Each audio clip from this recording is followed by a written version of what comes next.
Olá pessoal, agora parece que vai dar certinho aqui.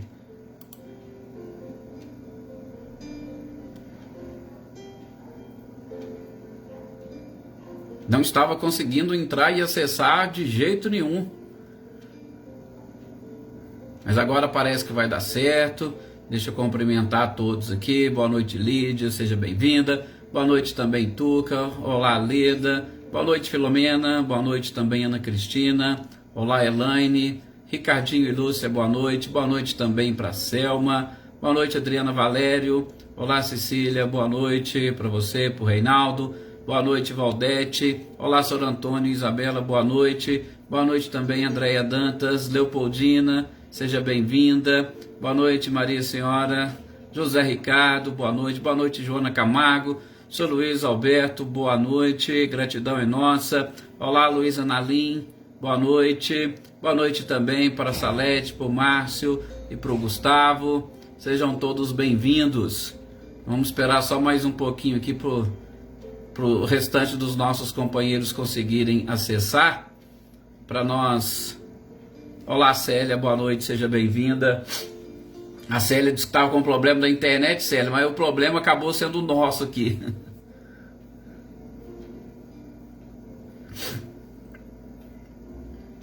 Até o Paulo Henrique mandou uma mensagem também, disse que o Facebook está tendo uns probleminhas. Cláudio, eu não sei, assim, na página da AMA eu acessava e eu não conseguia acessar a criação do vídeo ao vivo. Eu conseguia, entrei tudo, mas não acessava, não me dava acesso. Então foi isso que aconteceu, que não foi nem a internet mesmo. E por isso que eu estranhei. Boa noite também, Wagner, boa noite, Eliane Matheus, boa noite também para Jossanã, sejam todos bem-vindos. Olá, Silvano, boa noite. Dona Luzia, boa noite também, Célio Melo, Leilo Chaves, boa noite.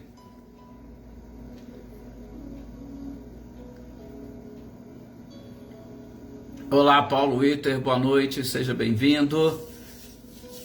Mas a gente consegue, né, fazer umas reflexões da noite de hoje.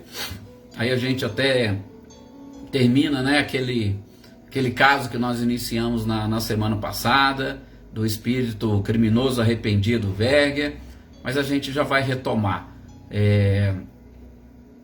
Boa noite, Maria Aparecida Moraes. Vamos então fazermos a nossa prece. Aí, Cecília, agora deu certo, né? Graças a Deus. Vamos então fazermos a nossa prece. Peçamos agora nesse instante a Deus, ao nosso Mestre amado e querido Jesus, a permissão para iniciarmos essa nossa leitura e estudo da obra de hoje, principalmente o céu e o inferno, ou a justiça divina, segundo o Espiritismo. Meus queridos irmãos, que a paz e as bênçãos deste Mestre incomparável possa nos auxiliar, possa nos ajudar a afugentar as trevas que porventura ainda insistem a permanecer na nossa vida, no nosso planeta, e que já está no momento de afugentarmos estas trevas, refletindo a luz e a paz do Cristo. Que nessas oportunidades que estamos sempre reunidos, possamos e consigamos, como um espelho cada vez mais límpido, refletir essa luminosidade, afugentando toda e qualquer treva, sobretudo através do amor. Sim, não será com ódio, nem raiva, muito menos rancor ou vingança, que nós conseguiremos atingir o objetivo de afugentar as trevas, mas com amor. Com essa vibração e energia que o amor proporciona, nós conseguiremos atingir esse objetivo. Que todos nós vibremos nesse instante essa paz e este amor do Cristo, para que a humanidade consiga atingir brevemente a sua condição de um planeta regenerado. Que assim seja, e que essa paz e essa luz se estenda por todo o lar de cada um de vocês, também atinja todos os seus familiares, todos os seus amigos e, é claro, de modo muito especial, para aqueles que ainda se acham e se consideram vossos inimigos, que eles sejam atingidos por essa luz e retomem o caminho do bem, do amor, da justiça, da própria verdade e, é claro, da felicidade e da perfeição.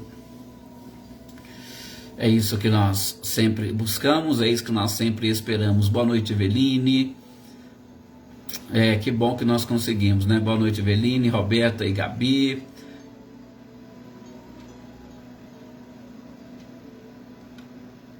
Olá, Natália, boa noite também. Boa noite, Adriana Varenga. Boa noite, Lucélia. Fernanda Montanini, boa noite. Sejam todos muito bem-vindos a mais este momento de oração, de leitura e estudo, como nós estávamos falando hoje, do livro Céu e Inferno ou Justiça Divina segundo o Espiritismo. E, gente, como nós estávamos falando, só fazendo uma breve recordação, porque ficou ainda um trechinho. Opa, desculpa, Paulo, se eu não te cumprimentei. Boa noite, muito obrigado, meu amigo. Seja bem-vindo.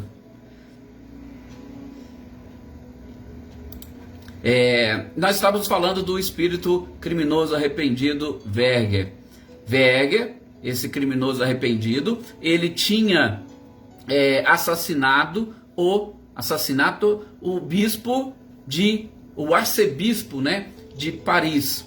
E nós vimos na semana passada, nessas perguntas, nesses questionamentos que Kardec foi fazendo para ele, sobre a forma como ele chegou no plano espiritual. Nós vimos inclusive aquela dificuldade, né, que ele tinha de inclusive recobrar a sua própria consciência, de saber o que estava acontecendo. Primeiro porque, como nós falamos, ele era um padre, e ele não tinha provavelmente muito acesso a esta continuidade da própria vida. E segundo porque, vendo exatamente o seu corpo se exterminar, logo já se viu e de forma completa e inteira no mundo espiritual, e ali ficou algo confuso, porque ora o corpo de um jeito, ora o espírito de outro, e aquela perturbação que a gente já viu nessa primeira parte no primeiro capítulo da segunda parte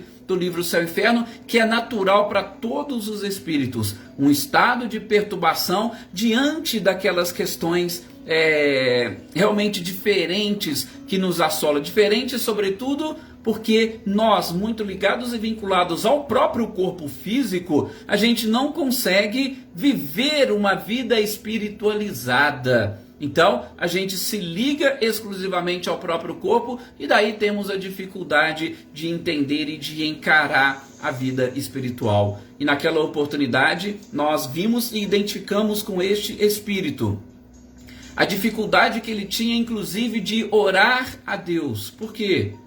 Porque ele disse que não se atreveria a orar a Deus. Por que ele não se atreveria? Exatamente porque ele sabia que tinha cometido e praticado um crime. Mas, qual que era o detalhe que nós vimos deste espírito? Ele disse que praticou esse crime por conta do seu próprio caráter. Por quê? Por conta do seu próprio caráter. Aí nós até comentamos um pouquinho sobre aquela questão da neuroplasticidade, né? Que todos nós precisamos aprender a desenvolver, e a cada encarnação a gente vem com esse objetivo de ampliar esta nossa capacidade de percepção e sobretudo de percepção destas leis morais ou destas leis divinas, para que nós não venhamos a praticar nenhum tipo de ato contrário a essas próprias leis. É como se você pegasse um selvagem e trouxesse para a civilização. Gente, os costumes que ele sempre praticou lá no seu mundinho, na sua aldeia, ele vai achar que ele pode também praticar no mundo civilizado. Enquanto ele não adquirir essa neuroplasticidade, ou enquanto ele não avançar essa capacidade de pensar e de raciocinar, ele vai achar que tudo aquilo que ele estava fazendo está certo, está correto. Então, este espírito, ele tinha esse problema. Ele ainda precisava vencer e superar essas dificuldades iniciais, podemos assim dizer. Este caráter dele, não é que ele era um espírito mau, tá? E se ele não era um espírito mau, ele não praticou isso por maldade. Ele mesmo responde: foi problema com seu próprio caráter. Mas 3 dias depois, que ele foi evocado novamente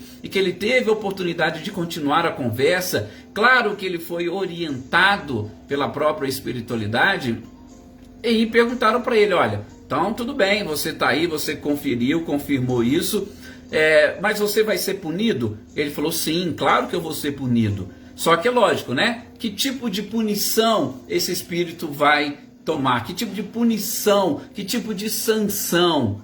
Aí ele mesmo responde: olha, primeiro ele vai ser punido porque ele teve a consciência e ele, exatamente como religioso, ele sabia, talvez ele ainda não tinha assimilado completamente, mas ele sabia que ele praticou um crime contra Deus.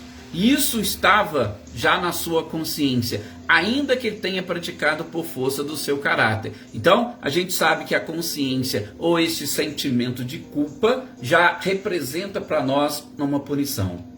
Segundo, porque ele falou que praticando este ato, isso atestava a sua descrença no próprio Deus.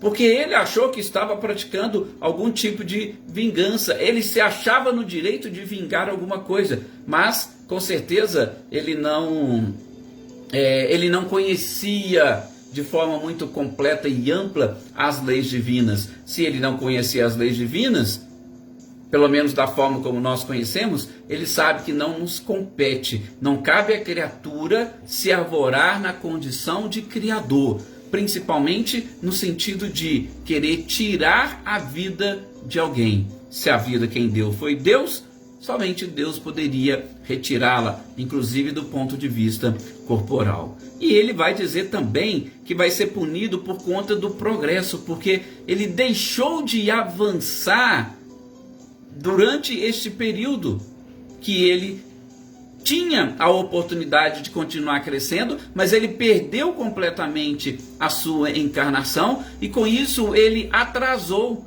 ele se estagnou na sua trajetória, na sua caminhada, ele atrasou, e isso gera também um remorso para o próprio espírito quando deixa de evoluir. E ele fecha os comentários sobre a sua própria punição, dizendo que ele se deixou dominar pelas suas paixões, ao passo que deveria ter acontecido totalmente o contrário, ele dominar as suas próprias paixões. E aí, já passando agora para a parte que nós ainda não vimos, Kardec e a equipe perguntam para ele se ele desejaria reencarnar na Terra. E ele responde, claro, e inclusive que ele estava pedindo isso. Por quê? Porque ele precisaria retornar, porque ele ainda tinha um medo, um temor da sua própria vítima. Porque quando ele se reconhece vivo no mundo espiritual, não sei se vocês se recordam, ele falou que um dos principais problemas era exatamente se encontrar com a sua vítima, já que ele foi morto, estava vivo, a sua vítima também estaria viva. E da vítima querer fazer a mesma coisa com ele. Ele disse isso, não sei se vocês se recordam, no nosso último encontro. Então, a reencarnação seria exatamente uma oportunidade dele fugir, por que não, deste próprio temor que ele possuía. Porque com a lei do esquecimento, ele teria essas, vamos dizer, novas oportunidades para reparar, podemos já dizer assim, de uma forma bem mais avançada, dele reparar os seus próprios erros e fugir de todo este remorso. E aí, Kardec e aquela equipe resolve também evocar a vítima. Ora, Vamos evocar a vítima e vamos ouvir o que a vítima tem a dizer. E aí, Monsenhor foi evocado e uma das coisas que ele disse é que ele perdoava o seu assassino e também estava orando para que ele se arrependesse. A gente já percebeu que o arrependimento ocorreu e ocorreu tão logo ele se viu livre do corpo físico. O arrependimento ocorreu, tanto é que a mensagem encontra-se no capítulo dos criminosos arrependidos. Mas a própria vítima falou: eu perdoo e rezo para que ele se arrependa. E aí foi perguntado: mas por que você não quis aparecer para ele? Por que você não se mostrou a ele? E até mesmo para poder chegar e dizer que o perdoava e que era para ele se arrepender. Aí a própria vítima vai dizer que ele não estava preparado para se defrontar com ela. Gente, realmente é uma situação muito delicada, sobretudo do ponto de vista daquelas pessoas que praticam qualquer tipo de ato contra determinadas pessoas. Nós, com certeza, sentimos vergonha quando nós fazemos algo para alguém, algo prejudicial, e todas as vezes que nós olhamos para aquela pessoa, aquilo vai realmente provocar em nós uma angústia e uma dor. E aí, todas as vezes que, ou se ele se apresentasse naquela oportunidade, isso poderia proporcionar uma fuga, uma revolta ou qualquer outra coisa e atrapalharia o arrependimento dessa criatura que, de novo, não praticou por vingança. Ele praticou por conta do seu próprio caráter.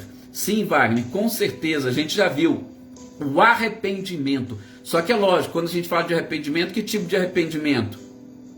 É aquele arrependimento sincero. A gente já falou muito disso e a gente ainda vai voltar a falar. O arrependimento tem que ser esse arrependimento sincero. Não pode ser aquele arrependimento só para se ver livre da sua dor, só para se ver livre do seu sofrimento. Não, de jeito nenhum. Ele, o Monsenhor, o arcebispo, a vítima, ele estava ali próximo do rapaz. Só que ele não quis se mostrar a ele, porque não seria conveniente. Mas ele estava ali próximo, dando, podemos assim dizer, este apoio. Só não se mostrou. Por quê? Porque a sua visão poderia sim, de novo, atrapalhar. E seria totalmente desnecessário para ele atingir o seu arrependimento. Mais uma vez a gente bate nessa questão, no ponto da neuroplasticidade cerebral, que, gente, é algo que a gente precisa começar a debater um pouco mais, sobretudo para nós entendermos o que acontece com a humanidade. Basta nós olharmos aí para o nosso planeta. Às vezes nós vamos encontrar tantas coisas que muitos de nós vamos reputar aquilo como uma maldade, como uma violência desnecessária, e infelizmente a gente não consegue encarar nesse ponto de vista da neuroplasticidade. Às vezes são irmãos que, se for ver, eles já evoluíram até bastante, porque no passado fizeram coisas bem piores. Por isso que não nos compete julgar absolutamente nada e nem ninguém. Nós sabemos que neste mundo de transição que nós estamos, nessa era de transição, podemos assim dizer, né, melhor, nessa era de transição, muitos espíritos estão tendo aquela sua última oportunidade. Muitos seres ficaram muito tempo sem reencarnar na Terra. E você imagina, você pega uma pessoa que reencarnou no século XVII, no século XVIII, e de repente você joga ela aqui para o século XXI, muita coisa na sua mente não vai ser facilmente assimilada. Ela vai precisar de um tempo e ela vai precisar trabalhar isso dentro da sua mente. Nessas conexões neuronais que a gente fala, ele vai precisar criar essas conexões ou abrir novas conexões para ele ampliar essa sua capacidade, para ele ampliar a sua própria inteligência. Então, a gente tem que tomar um cuidado muito grande, sobretudo para evitar qualquer tipo de julgamentos, porque nós poderemos estar totalmente equivocados e aí o remorso vai bater mais forte justamente em nós e não nos outros, tá? A Elaine aqui, a Ercília até pergunta, não foi, tinha alguma coisa, Ercília, que ele sentia que ele estaria vingando alguma coisa, mas aqui eles não entram nesse detalhe, o que era, tá? Se aconteceu alguma coisa, ele simplesmente fala que queria dar um basta naquela situação. Então, nós não sabemos, o codificador não entra nesse detalhe dessas questões, tá? Então, só que o caráter dele era daquele assim, não, eu não levo desaforo para casa, então eu vou lá e eu mato. É mais ou menos assim, só que a gente não sabe o que aconteceu, não foi só matar por matar, não. Tinha alguma coisa que nós não sabemos o motivo. E aí a Elaine pergunta se o espírito envelhece. Não, o espírito não envelhece, Elaine. Somente o corpo. O espírito, esse princípio inteligente, ele, inclusive nós nem sabemos como que ele é, né? Você vai dizer que com o passar do tempo e com as experiências, ele vai ficando cada vez mais sábio. Mas não existe, porque, como nós aprendemos na primeira parte, na segunda parte do livro A Gênese, essa questão de tempo e de espaço são totalmente relativas e são relativas ao nosso corpo físico, à nossa estrutura física. O tempo para o espírito não funciona da forma como funciona para nós. Da mesma forma, o espaço, ele também não é do mesmo jeito para o espírito e para o corpo. Então, não há essa possibilidade de envelhecimento. Você pode explorar cada vez mais os seus neurônios, que ele só vai criando novas conexões e você só vai desenvolvendo ainda mais a sua inteligência espiritual. É assim que funciona, tá? Pode ficar tranquilo. Bom, e aqui neste ponto, o codificador vai tocar num tema bem interessante, que ele vai falar que o sofrimento, tá? E aí o sofrimento, ele não tem uma necessidade de se estender por tanto ou tanto tempo. Não existe isso. O sofrimento, ele funciona, eu até achei interessante essa expressão de Kardec, como um alarme da consciência. Então, o sofrimento vai disparar esse alarme, e o alarme é que vai proporcionar a você o arrependimento. Então, esse arrependimento ele pode ser instantâneo, ele pode levar tempos, ele pode levar séculos do ponto de vista humano, tá? Mas o importante é que o sofrimento ele serve como este alarme. É igual a gente fala, a dor, ela simplesmente vem para falar contigo, ó, tem alguma coisa errada.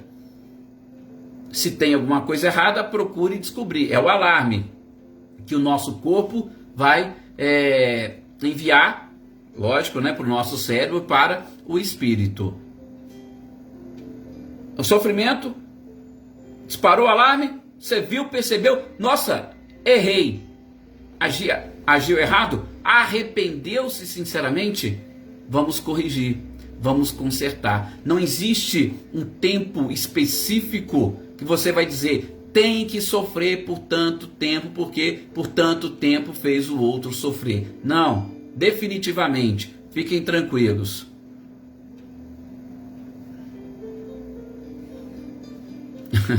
Você fala da questão do envelhecimento, Luísa?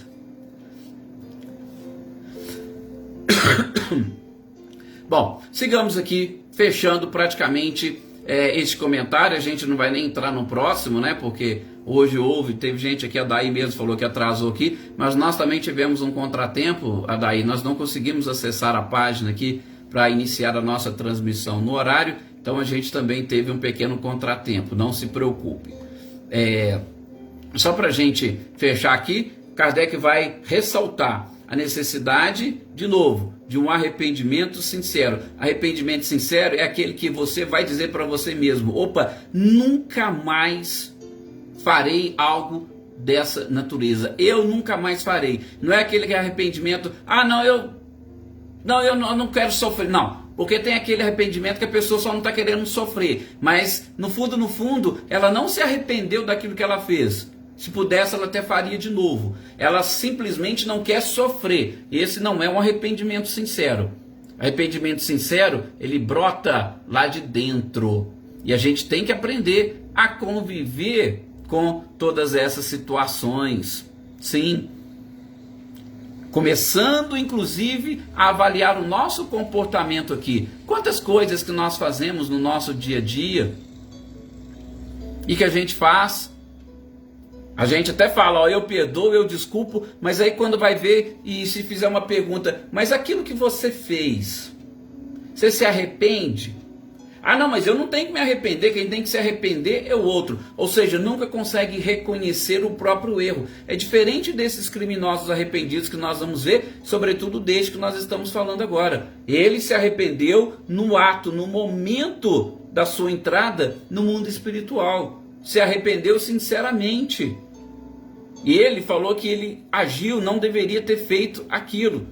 E que aconteceu por conta dessas...